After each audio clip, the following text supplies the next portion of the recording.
to talk a little bit about the current modes of recovery. So there's rehab, there is meetings, 12-step meetings, there's therapy and psychology. And we've touched on it a little bit, but what is your experience of it so far? I mean, what has worked and what hasn't worked? Maybe I start a little bit. Because I've never been to rehab. I mean, I've done therapy for many years and a psychiatrist. And I mean, we've touched a little bit about why the therapy didn't work so much. Because I remember like going to therapy and when the door shuts, I'm like bitching about my mother, like my childhood. And 7 years later, you know what I mean? Nothing has changed. Yes. I'm still the same. I'm still doing the same thing, and I realized like, what's the point? I mean, the point is that I go on and on and on, and the more I go on about it, the deeper the groove, the story, the concept becomes stronger and stronger. That my mother is the problem, and she's not. And sometimes I think that's the problem with talk therapy is that it gives you the reason why you are fucked up, but the reason is not the reason. I mean, my mother is not that bad, she did the best she could. And it's my reaction, my response to that is the problem. So I mean, I found like talk therapy just deepens a little bit the concepts that I need to get rid of, But I mean, I'm not dissing it. I mean, in that it helped me for many years to get things off my chest, to be able to talk about stuff. Did it? Good. It did. It helped. But it also helped with my self-pity, I could go home and cry and say, oh, this is why I am like this, But that doesn't help me. Right. It didn't help me. And so that's my experience with therapy. The second thing I want to touch about is the 12 steps, meetings. I found that very helpful in that it creates the connection that I needed, like the fellowship of people that are all trying to do the same thing that I'm trying to do, which is recover, And so all my friends now are from 12-step programs, but the danger with the 12-step program I felt was that 10 years later, it's like, I'm an addict and I'm an alcoholic and that's it. There's no,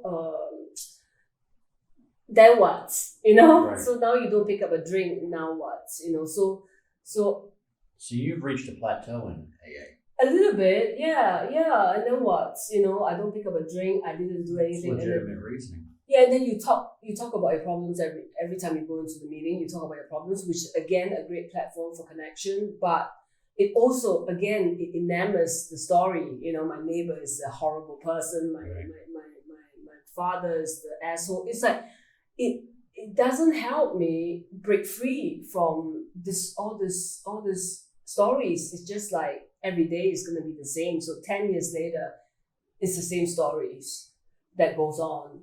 And that's why when I did the Let's Recover Step program, I reference a lot with Dr. Joe Dispenza, who is focused a lot about the future. Okay. So it's about creating the future that you want and then meditating and dropping into that feeling of that future in a consciousness that is created from meditation, not from the past and not from the future that is based on the past, that you are breaking free from a linear, kind of story. So it's like, I had a terrible childhood and therefore this is who I am. We have to break that, we have to break that because cause and effect thing, Right. And the only way we can break free from that, according to Joe Dispenza, is when you are in a state of meditation, when you are conscious and you're in the moment, your consciousness opens up. So now you're not just this little concept of you break open to like all possibilities, because now you're no longer just you're like limitless consciousness, and that's when you can create whatever future you really want, and that makes a lot of sense to me. And so So I integrate that into the program so that when you stop the addiction, there is a process, of course. You look at the problems, you look at the causes, we have to understand, and then we have to break at some point, and the break comes through yoga and meditation. Right. To create the new you, the new concept. At least those two items, the very minimum of it. I mean, there's more involved too. There could be, yes. What do you I'm mean? saying when you say yoga and meditation, is there more? Because what happens if you say, okay, I've reached that plateau now? I think splitting yoga and meditation up first. I think that yoga is a very good way of point of entry because it's movement, but you are not, like when you're jogging, you're thinking of something else. So your mind is not in the same place as your breath and your body, Right. So when you're not together, you can forget about going into a place of limitless consciousness. You are thinking about lunch, Yeah. and that doesn't work. So yoga forces you to come together, and move together and breathe together first. Now, yoga originally was to prepare you for meditation. That's the original intent. It was not a physical exercise.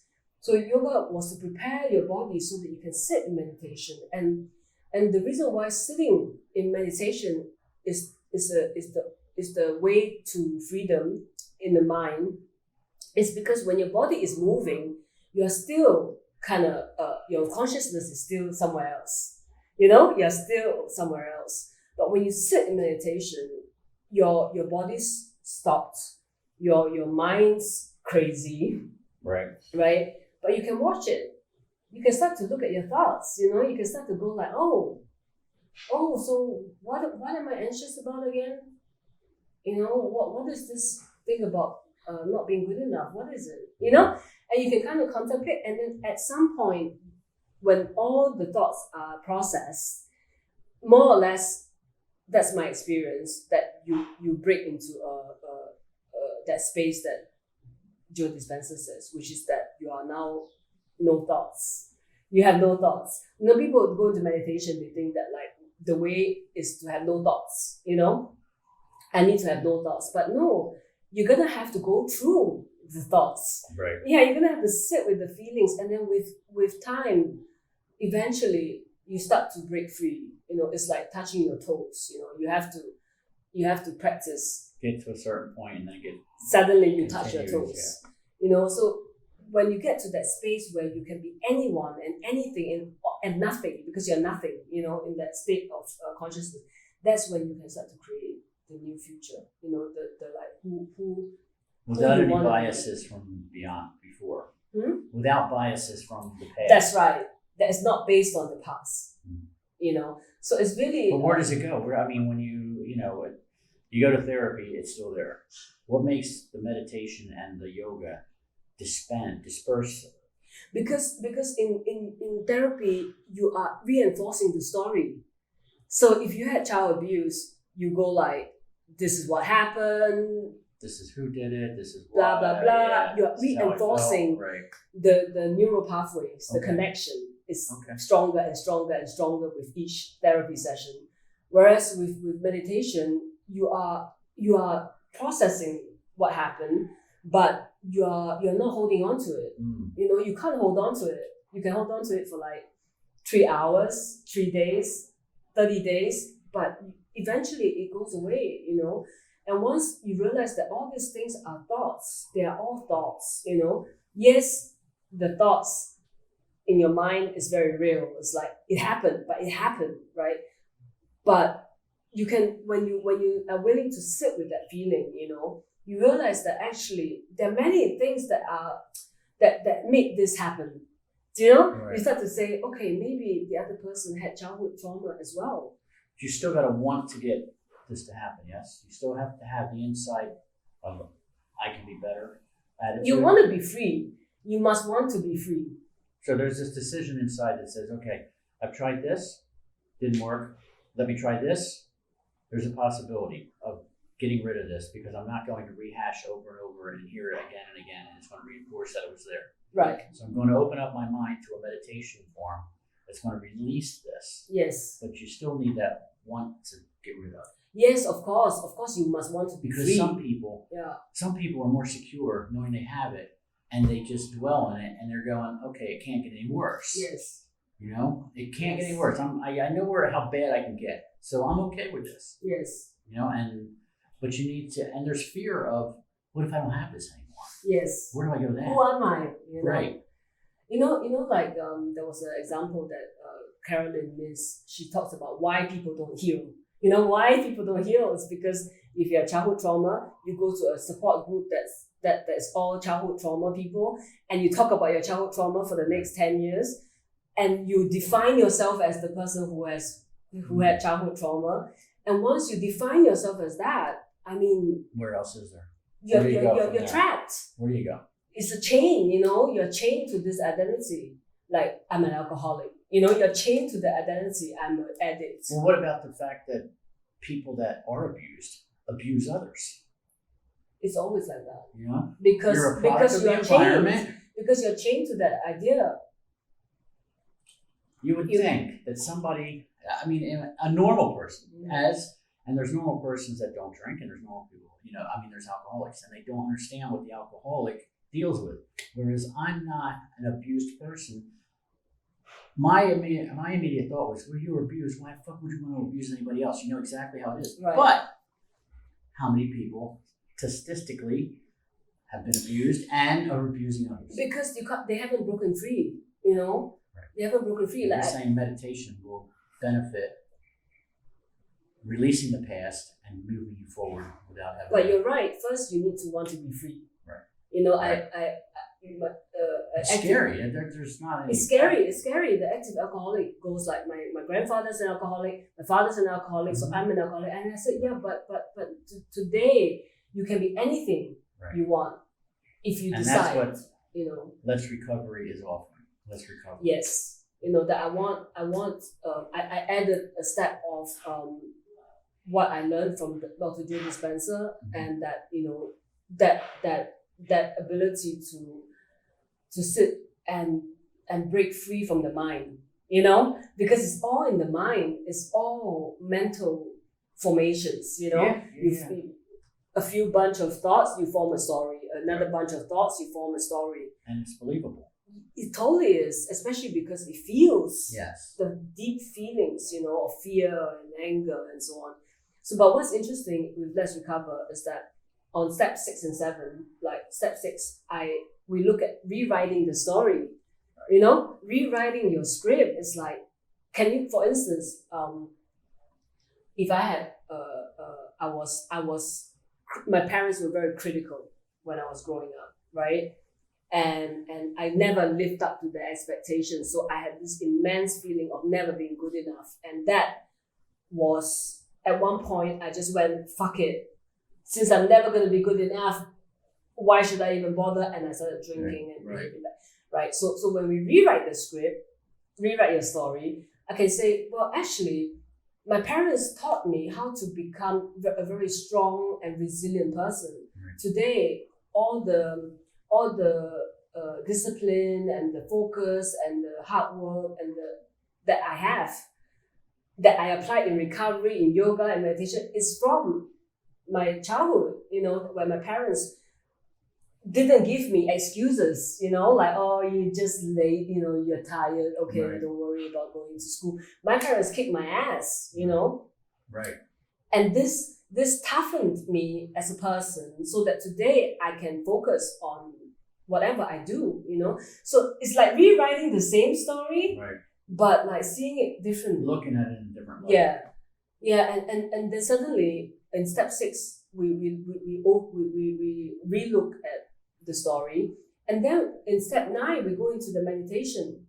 8 and 9 we go into meditation where now we can sit and say, okay, if I'm not my story,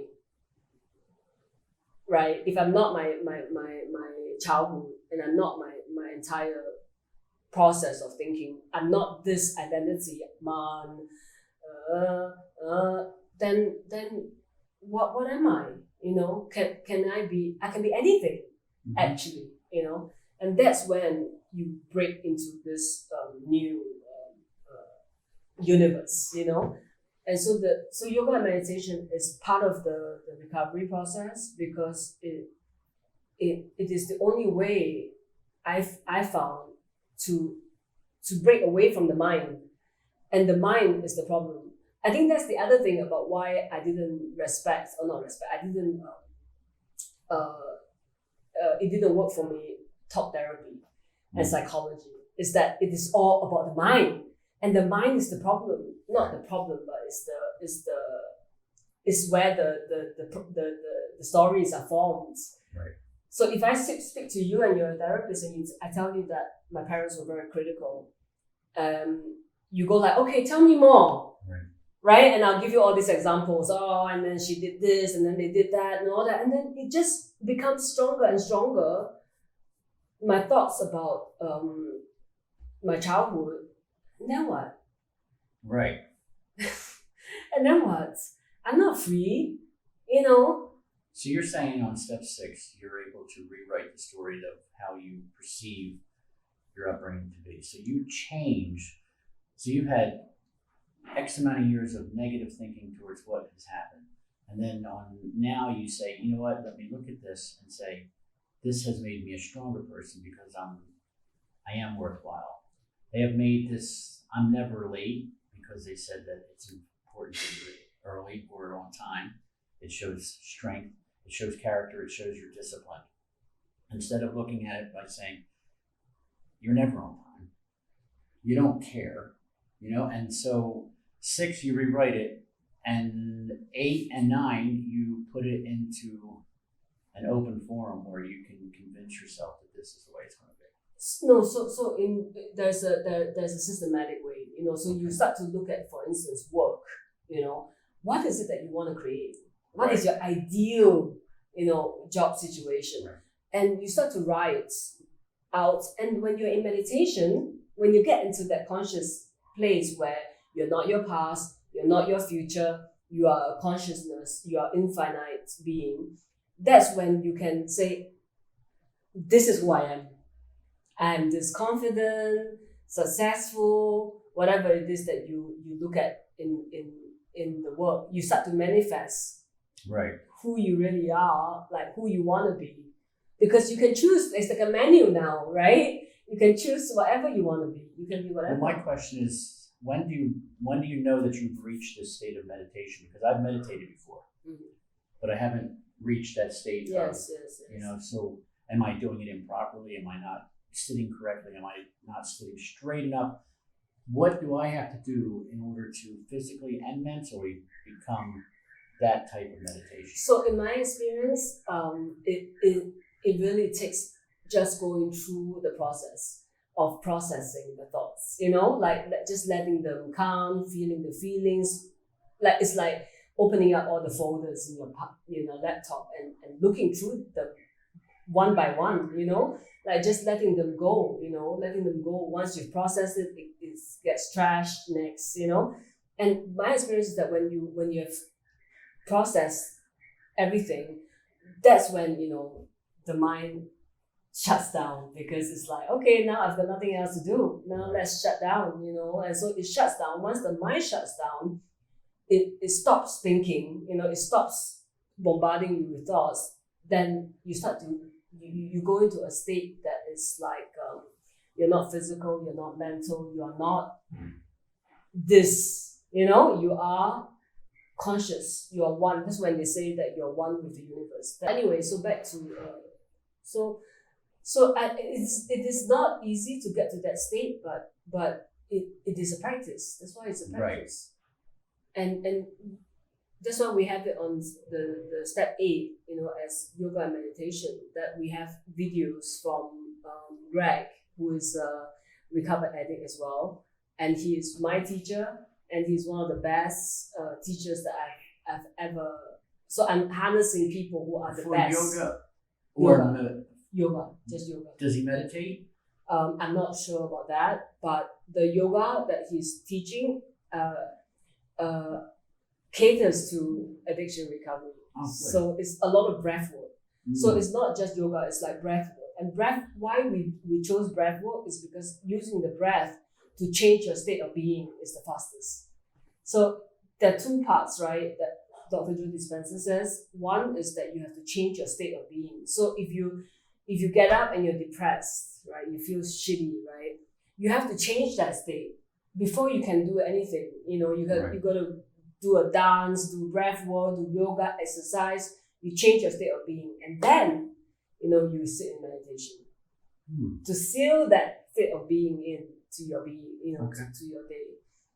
So we have right now we have about 6 videos, and out of 6 of them, 5 of them are breath work because it's fast. You get into that state fast. If you do yoga, it's like 1 hour later, maybe you feel better. But in breath work, 5 minutes, you're in that state, And as a recovering addict, you need to be able to feel better fast. What does the breath? I don't understand what the breath does. Does it cleanse you? Does it make you dizzy? Because every time I try breathing like that, I sometimes get dizzy. Yes.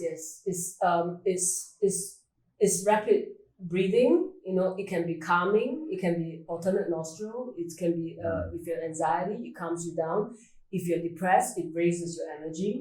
So it's manipulating the way we breathe. And so if we go into the website, it will show you or tell you, if you use your nostril right side, hold, release, it's going to have this effect. It'll help with. Yes, we have calming. We have positive for positivity. Because that's what I need. I need to have something that says, okay, if you do this, this should be the reaction and the outcome. And that'll help me at least. And by the way, feeling dizzy is not a bad thing, because it just means that the oxygen has gone into your head. Where it wasn't before. That's right. Sure. That's right. And when it goes into your head, you feel a bit dizzy, but it's actually cleaning out your thoughts as well. That's so sometimes when we do the breath work, you will see that it's like 40 minutes. Mm-hmm. It's not 5 minutes, because you have to bypass the mind. You have to clear the mind. So to me, the first addiction often is the mind. Well, just like that. I mean, how many people, consider dizziness, a negative aspect? But you're saying it goes in, cleans it out. Of course, it's going to be dizzy because now it's got more oxygen. Right. And my knowledge is not there, so I'm going to be a bit hesitant about this is witch doctor shit. It's like what is this? I'm going to, for some reason, I've always taken the negative. Oh, yeah, that's not going to work. Instead, now I have to change my mind, and I've seen.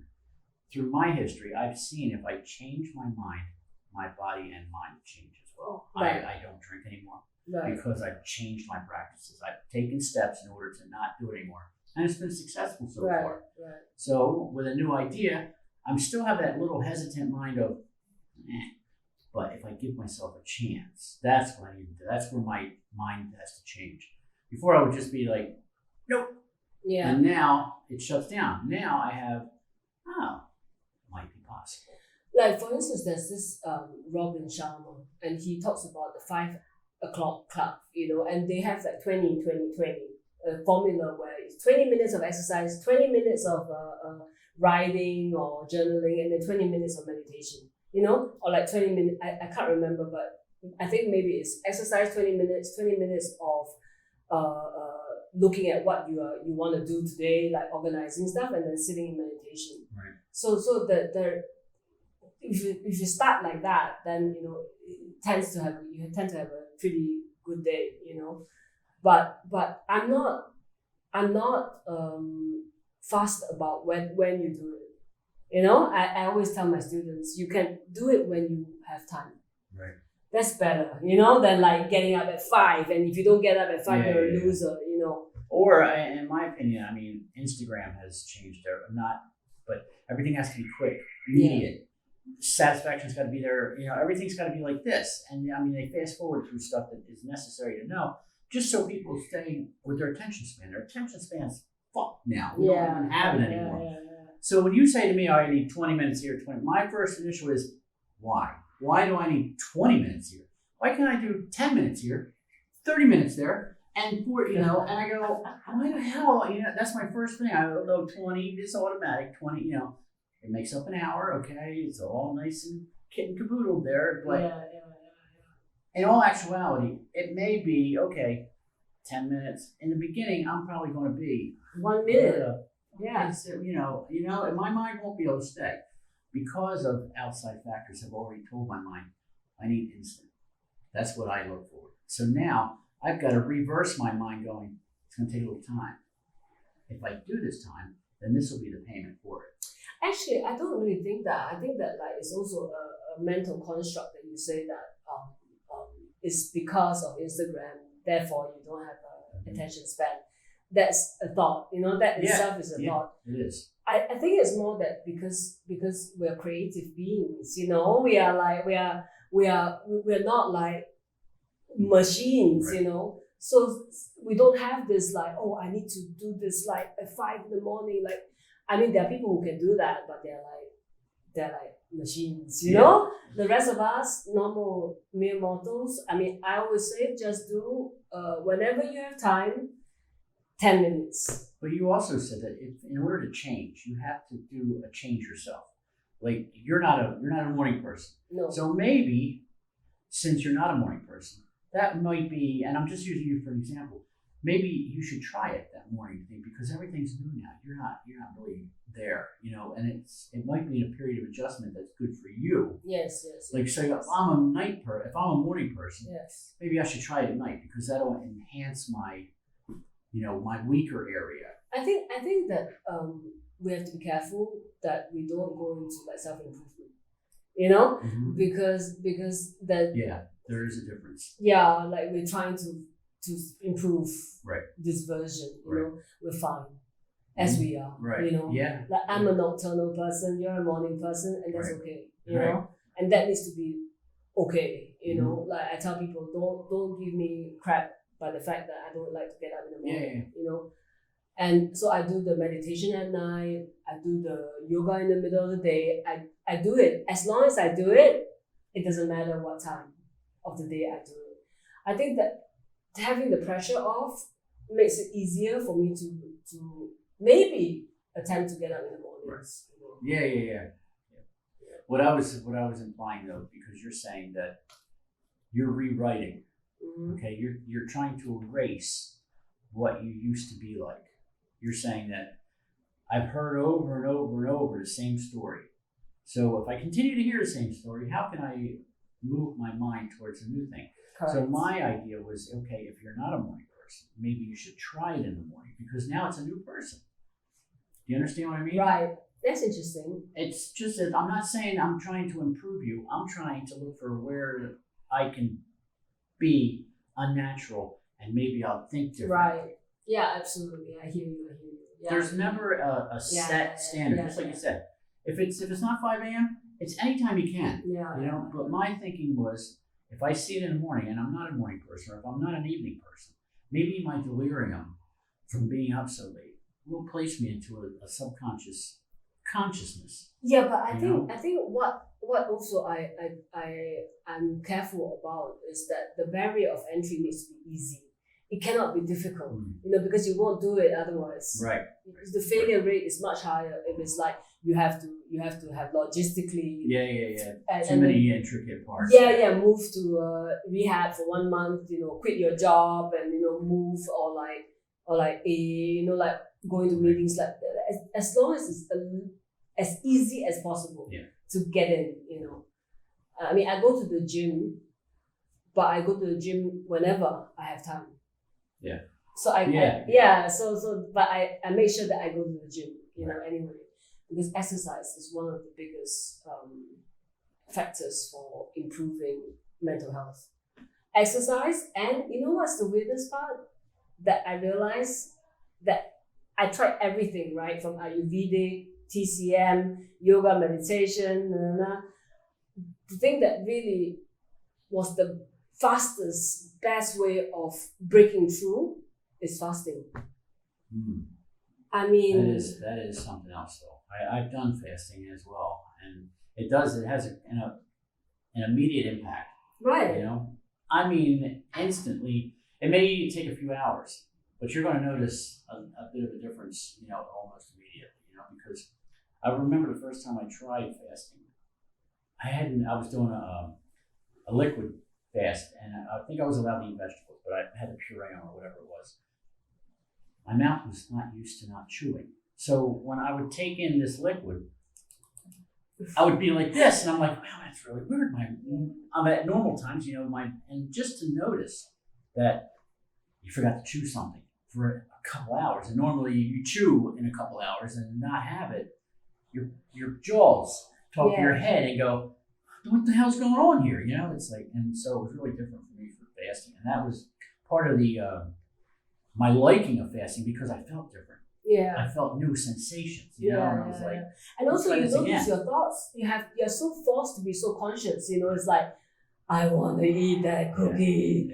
Lad, don't be ridiculous. I was happy to have something. It wasn't even a cookie. It was just some sort of form in my mouth. Yes.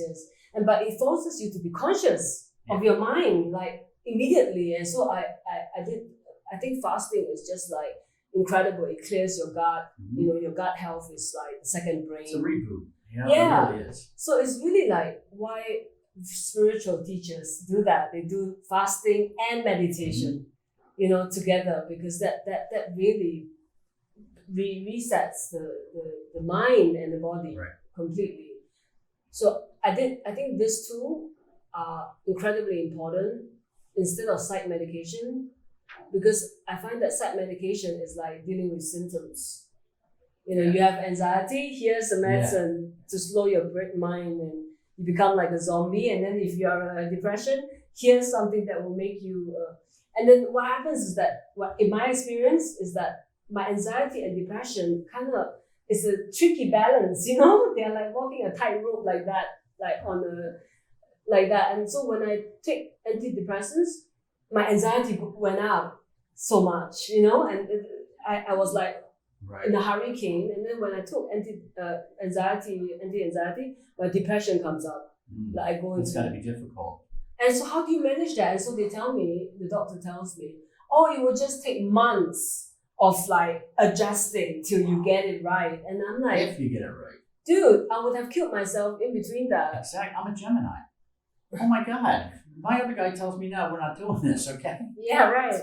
And you're... I don't want to do it. And you're a Gemini, Moon, and Sun. Exactly. You're 4 guys. Right. At least. So I was like, I couldn't even manage like one day of this feeling, not to mention like you tell me like it's going to take me months to get it right. I mean, come on. There's a lot of ifs in there. Yeah, so and the worst part is that then there's the side effects. Now you're hooked on the pill. Mm. Now you can't really not function. You can't function without the antidepressant, That is another addiction. It doesn't make me feel good every day to take an antidepressant, mentally, the placebo effect is that I'm fucked up. Right. So I wean off everything, but with herbal alternatives, so that the placebo effect is not cold turkey. There is some kind of support, but the herbal remedies have a much milder effect on your system while you are adjusting, while you're doing the yoga meditation and the program and so on. And slowly you will adjust. It takes time, but it's not like psych medication kind of harsh, I'm not familiar with that. I've never taken the pills for that, but my understanding is it's a difficult scenario. It's something to deal with. I mean, some people would go off cold turkey, and what good does that do? So I want to ask you a question. So when you used to have problems, when you feel overwhelmed, you run to the bottle. What do you do now? What do you do now when you are overwhelmed? I take time to think about what's causing my feeling of overwhelm. Right. I take that small second, like it could be kids, it could be work, and now I've changed my mind. Instead of thinking that I can't control things or I don't have an impact on how the outcome can be, I take time to think about how. And usually, if I don't open my mouth, things will work its way out. Before I would open my mouth and start yelling or telling people what to do. And it wasn't always the right thing to do because a lot of people, or what I was saying may not have made sense, but I was still saying it. Now I just think about this option, or okay, this option. Like, I would just tell my daughter before, be quiet. Now I tell her, hey, we have teeth to brush. You want TV. How do you think we can get both of them done at the same time? And so it's a compromise. It's me thinking instead of just acting blindly out of rage or whatever. Before I was like, shut up, brush your teeth, get to bed. Now it's, okay, teeth need to be brushed. You get 10 minutes of TV, then we're going to bed. So it's about knowing yourself first. Yeah. And I think that's also why meditation really helps. And admitting it. Yes. You've said to me, the other day you said something so harsh to me. I go, yeah, but she's right. And that's part of the aspect. I can hear it and I'd be like, oh, you're not right. But then I take that time. I go, maybe she's half right. And then eventually I'll become easier to accept that. But yeah, as soon as somebody says to me, male ego, angry white male, it just shuts me down because I've heard it all my life.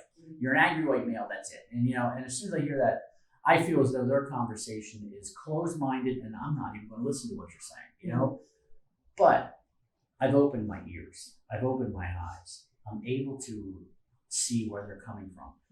I'm not perfect. And that was part of my problem. I always thought, because my parents, I didn't have the Eastern Chinese upbringing. I was brought up on the Western side going, you're good, you're doing good, good boy, good job, that's good. Versus what my wife went through is, no, that's not the way it is. You're not doing it good enough. And, it's just somewhere in the middle, there's a good place, And so I was overemphasized on how good you're doing, even though I don't think I was. They wanted to make sure that you saw positive in everything. And it's not always that right, And the Chinese have the negative aspect. Oh, if I beat them down, they'll try to get stronger. Right. And I go, that's not right either, Yeah. Somewhere in the middle, we've got to find a middle, for everybody to be okay with. Right.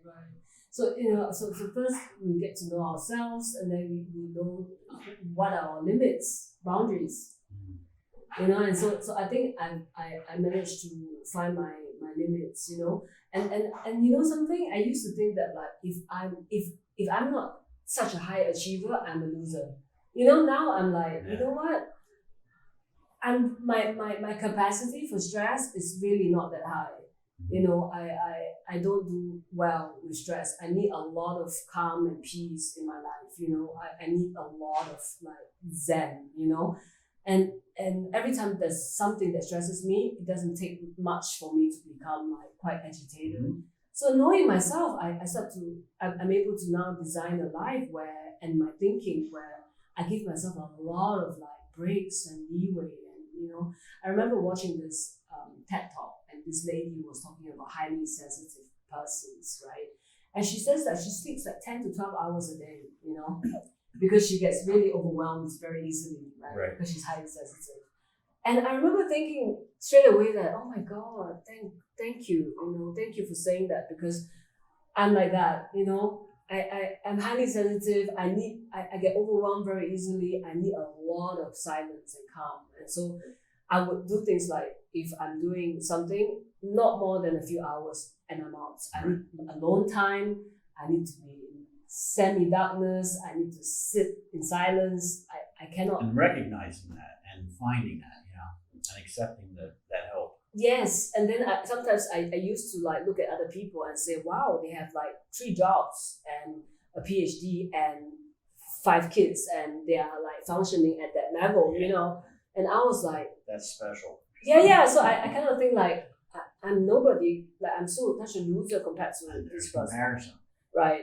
And now I realize that actually we're all just different. We're all just different. And Ajahn Brahm, this monk, he says, we're all damaged in our own ways. The word damaged is we have scars. We have but we're all beautiful, like trees.